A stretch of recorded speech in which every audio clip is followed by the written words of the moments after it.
电动车充电器输出，电流能否改大？充电器板子。来看一下老铁的描述，这几块板子都是好的，发给你主要想让你去帮忙确认一下哪个电阻起到调节电流的作用，如何通过分析确定这颗电阻。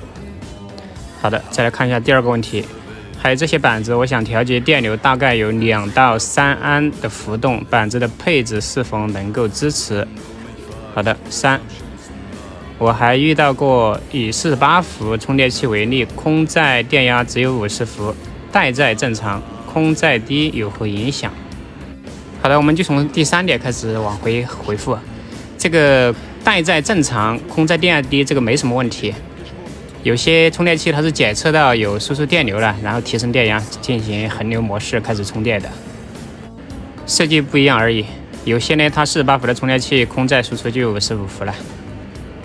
所以只要带载正常是没有问题的。我们来看一下第2点，这个板子调流大概有2到3的浮动，配置是否支持？答案是不支持，因为一块板子的最大输出电流是综合所有的器件共同决定的，包括说整流管子、电容、变压器、前级等等。往简单的说，功率大的配件稍微价格会贵一些。你说这个充电器的厂家他会购大功率的元件，本来能输出10安的，做一个2安输出的充电器吗？不可能的。所以厂家选择这个配件，它最大能有5安输出的，绝对不会让它只有2到3安的功率输出。所以你这个改动呢，往下改是可以的。比如说你的最大10安输出改成8安、7安，这个是可以的。如果你想改成12安、13安，这个是不行的。最后看一下第一个问题，也就最后一个问题，哪个电阻是起到调节电流的作用？如何通过分析确定这个电阻？也就是老铁想改电流的话呢，就算是改小啊，要改哪个电阻？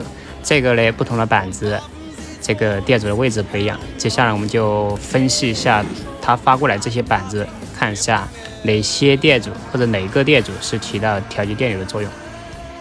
好的，从下个作品起，这5块板子我会跟大家一一出一个视频，对应每块板子的调节电流的电阻怎么去跑线，怎么看。